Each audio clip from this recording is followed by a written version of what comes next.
Hello friends, welcome to my English classroom. Today we will deal with a new poem of class 12 in your Flamingo book. The name of the poem is Keeping Quiet by Pablo Neruda. So at first we will come to the author. Who is Pablo Neruda?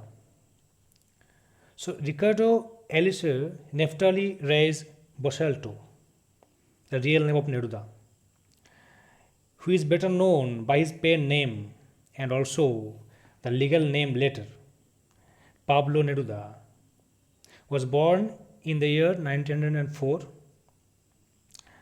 and he was a Nobel Prize winner and a Chilean poet, diplomat, and politician. Neruda became known as a poet when he was only 13 years old in his teenage and wrote in a variety of styles including surrealist poems, historical epics, political manifestos and passionate love poems such as the one in his collection 20 Love Poems and a Song of Despair.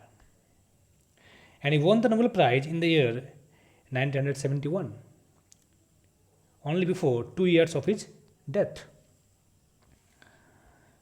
Now, we will come to the introduction to the poem. What is the poem all about? As you come to know from the title, Keeping Quiet, you can guess the underlying theme of the poem. So it's all about the need of maintenance or maintaining peace and silence. Here the poet stresses upon being quiet and harmless to the human beings, animals, and environment. He suggests that in order to maintain peace and harmony, it is required to stop and introspect ourselves. So at first we will come to the title of the poem, Keeping Quiet. So to keep quiet or to keep silence, to maintain silence, you can say. It's all about the silence. So if you go to the mythology, you can find that in Hindu philosophy, which is considered as one of the oldest philosophies, describes the importance of Maun. Maun means silence. It refers to the peace of mind. It emphasizes understanding of the silence by experiencing it through the control of speech and practices it. And Maunabrat is one of the popular rituals of Hindus, which is usually practiced by the saints or others. It literally means a vow to keep silent. And for spiritual growth, it is essential that one's speech must be pure. So to acquire the purity of speech, to acquire the peace of mind, it is important to keep silence sometimes. So this is the reference we can use. Another from Chanakyaniti. In Chanakyaniti it is said that silence can change the personality of an individual. Through silence, one can control his anger and speech. One is more at peace and free of tension when one is in silence mode or silent mode. Means here the poet's intention is clear that he wants us to be silent to introspect ourselves, to get to know ourselves, our soul, to realize our heart. Now come to the word introspection. The word introspection is a term that is derived from the Latin word. It is a combination of two words, intra and specer. Intra means within and specer means to look. So the meaning of the word is to look within. Okay? So introspection is the process of examination of one's thoughts and feelings by looking within. So this is all about the background of the poem, introduction of the poem. Now I will come to the text. Yes.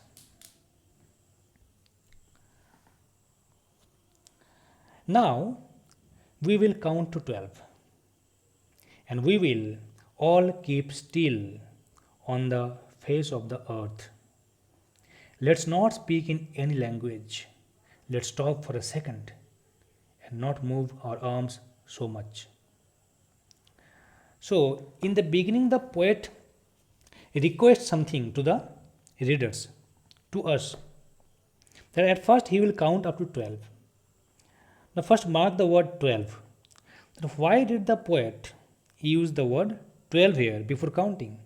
Why not 3, 4, or 5 or any other number? There might be some reasons. Okay, the first reason is that 12 is a number of peace and prosperity. It is considered that 12 is a number of peace and prosperity. Second reason might be that 12 is regarded as the hours of the day in a clock, hours of the day. And third reason might be it also refers to the months of the year. There are 12 months in the year, that's why 12. Also might be another reason, that is the zodiac signs. We have 12 zodiac signs. That's why there might be several reasons for using the word 12 here. So he will count up to 12 before what? Before making us silent. Before we will all keep still and silent on the face of the earth. Means on earth we will be silent.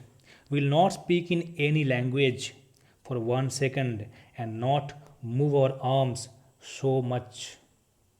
So, in these lines, Neruda sets the momentum of stillness for us. He urges the readers to count to 12 and remain static.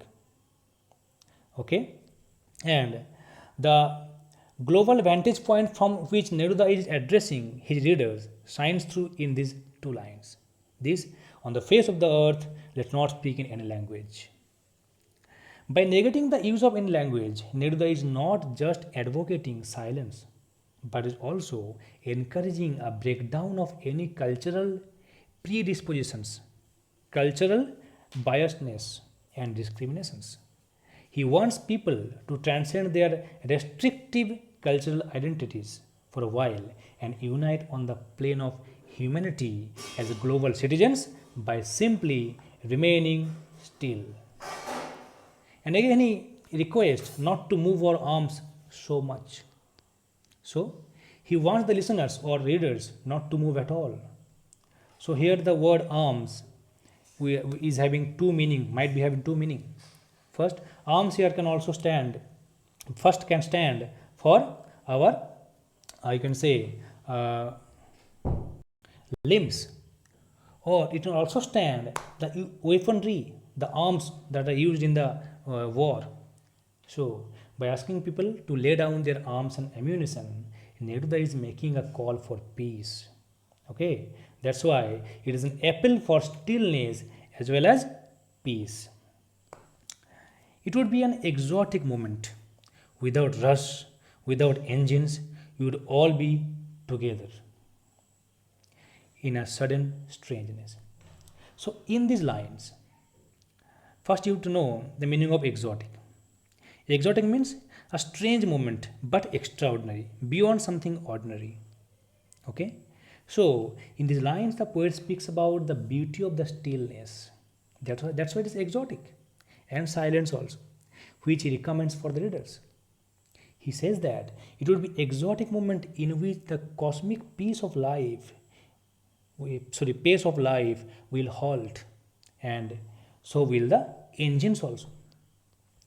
And by the word exotic, he sensualizes the moment of inactivity for us, during which people would be freed from their rush, okay, from the rat race. And by referring to the world in which engines have halted, Neruda is indicating towards a reversal of the dehumanizing aftermath of industrialization and mechanization, which has made societies greedy and individuals self-centric. So, by being silent, we would all be together in a sudden strangeness. Okay, so he says that. So, following the request of the poet, it will bring about a wonderful feeling of sudden strangeness. exotic moment. The peace which ensues from such absolute silence and stillness would bring us all together by serving as the common unifying link. Fishermen in the cold sea would not harm whales, and the man gathering salt would not look at his hurt hands. So now in the first two lines, there are two characters, fishermen and whales. Fishermen stands for the oppressors or the exploitative class, and whales stands for the oppressed, the exploited class. So in these two lines, Neruda has attempted to establish a harmony between the tyrants and the oppressed. The fisherman here stands for the exploitative class of people, and the whale stands for oppressed. The poet hopes that keeping quiet would bring in a rush of introspection and in an attempt to understand oneself and the world around. Okay? And in the next two lines, what he said? That a man, that is the man gathering salt, who gathers salts, the salt gatherer, okay, who will look at his hurt hands, means the hand is now hurt, wounded hands. It also symbolizes what? That he will reflect upon the ups and downs that he has gone through in the course of his life, along with the lessons that he has learned in the process. So, in the two lines also, along with the looking at his hurt hand, he will look within to look at the ups and downs of his life, what he has got, what he has lost in his life, all the problems. Okay. Now the next paragraph is very important, next stanza is very important. Those who prepare green wars, wars with gas, wars with fire, victories with no survivors, would put on clean clothes and walk about with their brothers in the shed, doing nothing. There are three kinds of wars are mentioned here. Green wars, wars with gas, wars with fire. Green wars means the attack against nature. Wars with gas, it means the chemical wars using the poisonous gases. Wars with fire means the wars with the nuclear weapons, wars in the battlefield, etc. So what will happen? So what the people do here? People, they at first exploit the nature. So by putting onslaught on the nature, humans have been making in the name of modernization, in the name of globalization. Okay, it leads to a kind of decadence, a kind of degradation and global warming, doomsday of the earth. And also the chemical wars and the wars of fire, it kills the human beings. And if you kill all the fellow human beings, there will be no survivor. You will be victorious. You will get victory and triumph over all those people. But you will lose your brothers and sisters of all throughout the world. That's why it is called that victory with no survivors. The people will be alone. And they would now, by being quiet, put on clean clothes. So they will wear new clothes, clean clothes. It symbolizes they will develop a new kind of positive attitude to the life. Okay. And walk about with their brothers in the shed doing nothing. So now they will walk about in the world with their brothers and sisters. It's a kind of call of fraternity by the poet. That all world citizens are our brothers and sisters. That's why they will not harm anyone now. Now, what I want should not be confused with total inactivity. So what did the poet say? To be silent. So meaning of silent is introspection, to look within and then move on. It's not about stopping altogether and total inactivity, because total inactivity symbolizes death. He is not comparing with death. Okay, that's why he said you should not be confused the silence with total inactivity, because silence is here. You can compare to a time that is necessary to introspect ourselves and to move on in our life by realizing our faults, loopholes. life is what it is about. Because life is all about this, all about the introspection and move on. You must introspect, otherwise, you cannot develop in your life, you cannot grow in your life. So, introspect, then move on. Because I want no truck with death, because I do not want to associate it with death. Okay, I do not want to associate the silence, the moment of silence, with death. Clear? If we were not so single minded about keeping our lives moving, and for once could do nothing, perhaps a huge silence might interrupt this sadness of never understanding ourselves and of threatening ourselves with death. So, what is single minded? Means selfish minded, only for our gain. We always keep our pace, always moving for our selfish gains. So, Neruda opines that as humans, we suffer from collective narrow mindedness in the way that all our actions can be linked to our survival instinct. In our struggle to achieve our goals before death takes hold of us, we become so engrossed, so obsessed with our materialistic gains that we never stop to stare at ourselves and the world around us. The fear of death, you can see the last line of never understanding ourselves and threatening ourselves with the fear of death, with the death.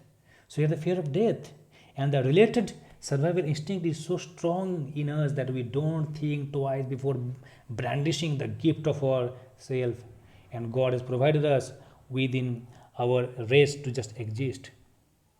Okay, so here Neruda says that by exploring our real selves, we should realize ourselves, we should explore ourselves away from the crutches of all our surface desires. We should be away from our desires, selfish desires. We can tap into a treasure trove of happiness that can only be unlocked through self realization. Then only we will not be threatened by death. We will understand ourselves. We will not be sad for never understanding ourselves. Now,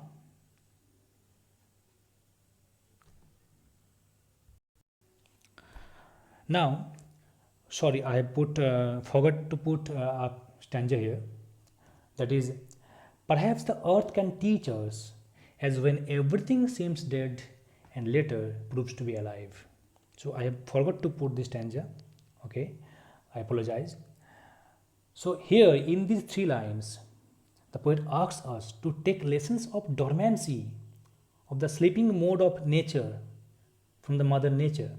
Because during winter, you can see not in India properly, but in the Western countries, during winter, life seems to stagnant as ice covers everything and sucks all traces of life.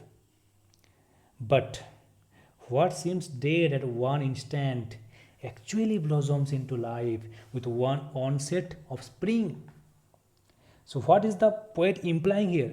He is implying that stillness is always succeeded by a period of rejuvenation, by a period of rebirth, regeneration. Hence, we must not be scared of being in the still and keeping quiet. So, I am asking you now for keeping quiet for 1 second. So, don't be scared of this. If you keep quiet now, it will be followed by a new generation, new rejuvenation, new rebirth. Just as nature has shown us, our apparent inactivity will be avoided by eventual growth and prosperity.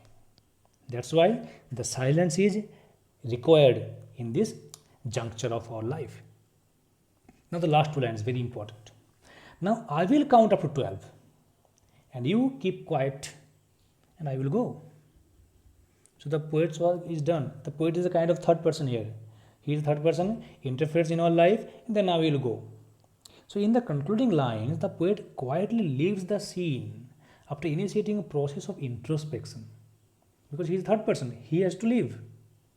And a kind of reflection within us he has created. He has put a kind of reflection. Now that he has unloaded his message, he has delivered his message in our minds. Now his work as the poet is over. It is upon us now, it is up to us to follow his advice, his dictum. in order to lead a meaningful existence in which we can benefit both on an individual and a societal level. So, this is all about the explanation of the poem. So, what is the poem all about? Introspection and move on. We should introspect sometimes to move on in lives. We should stop sometimes to, you can say, to manipulate or manage our life in a better way and to move on. That's why sometimes we need to introspect, to look into our hurt, to look into our problems, to look into our selfish desires, and to look into those desires which are affecting our fellow human beings, the nature, the society. So that's all about the poem. In my next video, we will discuss about the rhyme scheme, the poetic device used in the poem, and also the theme and the message that is given through the poem. So thank you very much.